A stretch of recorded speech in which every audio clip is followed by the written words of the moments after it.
Hello everybody. चलिए हम इस वीडियो में क्लास 8th का चैप्टर फर्स्ट ज्योग्राफी का देखते हैं। स्टार्ट करते हैं पहले चैप्टर से। देखिए पहला टॉपिक है इसमें रिसोर्स किसे कहते हैं? ऐसी चीज़ जो कि इन्वायरमेंट में प्रेजेंट हो और हमारी डिजायर, हमारी जो उपेक्षा है उसे पूरा करती है, उसे हम क्या बोलते हैं? रिसोर्स। जैसे ट्री है, पेड़ है, इससे हम ऑक्सीजन लेते हैं, ये क्या हो जाएगा? रिसोर्स हो जाएगा। सॉइल भी क्या है? रिसोर्स हो जाएंगे। घर जो है, घर में हम रहते हैं, ये भी क्या है? रिसोर्स हो जाएगा। तो ऐसी चीज़ जो कि इन्वायरमेंट में प्रेजेंट है, ऐसी चीज़ जो कि इन्वायरमेंट में प्रेजेंट है और हमारी डिजायर्स, हमारी जो उपेक्षा है उसे पूरा करती है, उसे हम क्या बोलते हैं? रिसोर्स बोलते हैं। नेक्स्ट इसमें टॉपिक है यूटिलिटी। यूटिलिटी किसे कहते हैं? तो ऐसा रिसोर्स जिसको हम यूज करते हैं, मतलब आप बोलेंगे रिसोर्सेस यूज्ड बाई अस। जो रिसोर्स हम यूज करते हैं उसे हम क्या बोलते हैं? यूटिलिटी। जैसे हम पानी पीते हैं, वाटर पीते हैं ना, तो ये हम यूज करते हैं, ये आपका यूटिलिटी हो जाएगी। फिर आपका इलेक्ट्रिसिटी यूज करते हैं, बिजली यूज करते हैं पंखा चलाने में, कपड़े प्रेस करने में, बहुत सारे चीज़ों में। हम जो वेजिटेबल्स खाते हैं, सब्जी खाते हैं, तो ऐसी चीज़ जिसे हम यूज करते हैं अपनी यूटिलिटी के लिए, ऐसे रिसोर्स को हम क्या बोलते हैं? यूटिलिटी बोलते हैं। नेक्स्ट देखिए इसमें, नेक्स्ट आपका इसमें टर्म है वैल्यू किसे बोलते हैं? तो वैल्यू मीन्स वर्थ होता है। वैल्यू मतलब क्या होता है? वर्थ मतलब कीमत। कीमत कहने का मतलब ये है कि जैसे कोई भी चीज़ अगर हम निकाल रहे हैं, कोई भी चीज़ काम कर रहे हैं, तो उसकी कुछ न कुछ इकोनॉमिक वैल्यू हो। इकोनॉमिक वैल्यू है। जैसे मान लीजिए ज़मीन के नीचे से हम कोई भी मेटल एक्सट्रैक्ट कर रहे हैं, मेटल हम निकाल रहे हैं, तो उस मेटल को निकालने में मान लीजिए कि 100 करोड़ रुपया लगा और उसको निकाल के बेचने में 150 करोड़ रुपया मिला।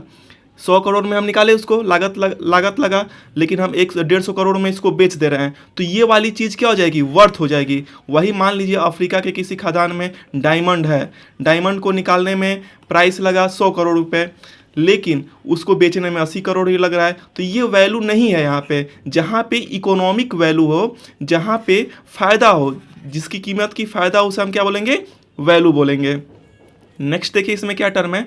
नेक्स्ट है इसमें टाइप ऑफ रिसोर्सेस। रिसोर्स क्या था? जो हमारी चीज़ को फुलफिल करे, हमारी नीड्स को जो फुलफिल करे, उसे हम रिसोर्स बोलते हैं। रिसोर्स दो तरह के होते हैं, रिन्यूएबल रिसोर्स और नॉन रिन्यूएबल रिसोर्स। चलिए एक एक करके देखते हैं इसमें।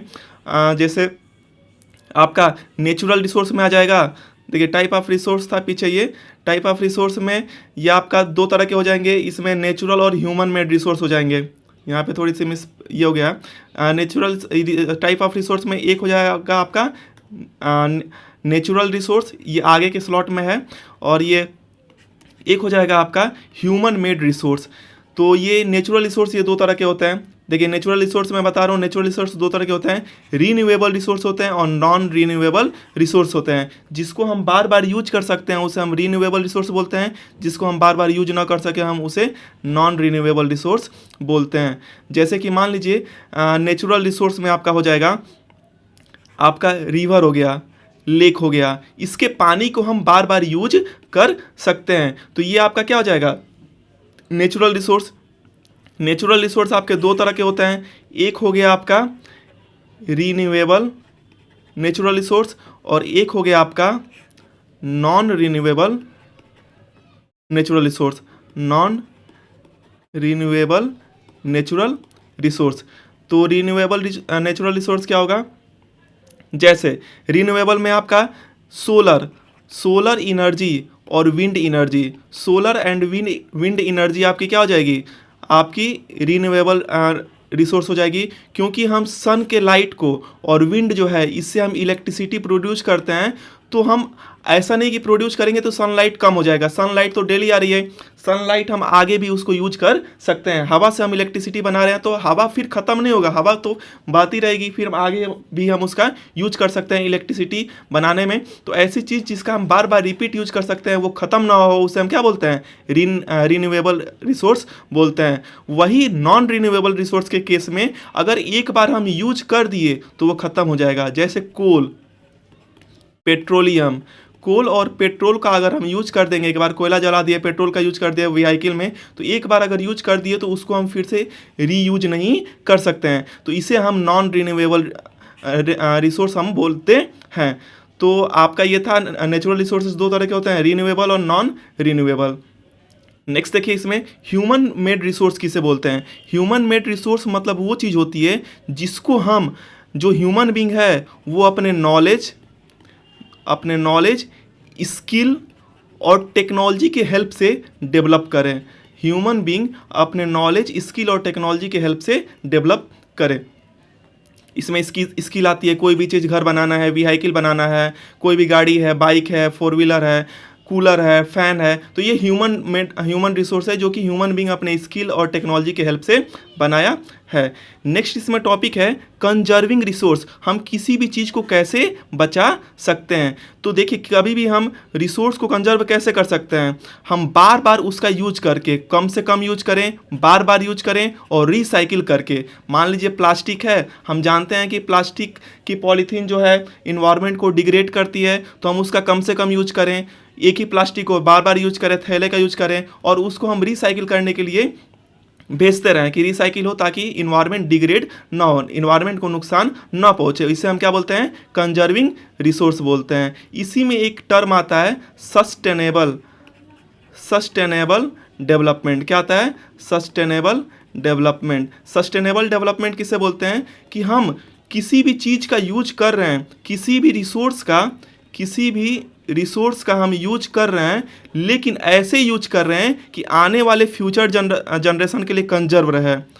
हम उसको कंजर्व कर रहे हैं फॉर फ्यूचर जनरेशन। किसी भी चीज़ का यूज करें ताकि आने वाले समय में, इस हिसाब से यूज करें कि आने वाले समय में उसका हम यूज कर सकें, आने वाले जनरेशन उसका यूज कर सके। जैसे मान लीजिए कोई एक कॉलोनी है, तो वीआईपी कॉलोनी है, यहाँ से बड़े बड़े प्रोफेसर हैं, इंजीनियर हैं, सभी के बच्चे स्कूल जा रहे हैं, तो इनकी पर्सनल कार है, अपने पर्सनल कार से अपने बच्चे को स्कूल भेज रहे हैं। तो यहाँ पे आप देखेंगे कि जितनी गाड़ी जा रही है उसमें अलग अलग फ्यूल लगेगा, पेट्रोल लगेगा, एनर्जी वेस्ट होगी। अगर यहीं पे अंडरस्टैंडिंग हो जाए कि एक बस हो जाए पूरी कॉलोनी के लिए, तो एक ही फ्यूल में सभी इस कॉलोनी के बच्चे चले जाएंगे स्कूल, और यहाँ पे फ्यूल की क्या हो जाएगी, कमी हो जाएगी, पेट्रोल या डीजल की कमी हो जाएगी। तो ऐसे हम चीज़ों को यूज कर सकते हैं कम से कम यूज करके, ताकि आने वाले जनरेशन के लिए प्रॉब्लम ना हो। हम ज़्यादा से ज़्यादा बस के ट्रैवल कर सकते हैं, मेट्रो में ट्रैवल कर सकते हैं, पर्सनल गाड़ी से ना जाएं, सब्जी लेने के लिए पैदल ही चले जाएं, चाहे साइकिल से चले जाएं, ताकि चीज़ें आपका ख़त्म ना हो। तो ये वाली चीज़ होती है सस्टेनेबल डेवलपमेंट। इस चैप्टर में रिसोर्स में यही था। क्लास 8 के फर्स्ट चैप्टर ज्योग्राफी में रिसोर्स में यही टर्म थे, सभी टर्म के मैं मीनिंग समझा दिया। आपको कोई भी प्रॉब्लम हो किसी भी टर्म में तो आप कमेंट करके बता सकते हैं। मिलते हैं आपसे चैप्टर सेकेंड, इसी ज्योग्राफी के सेकेंड चैप्टर के साथ। तब तक के लिए थैंक यू, ओके बाय।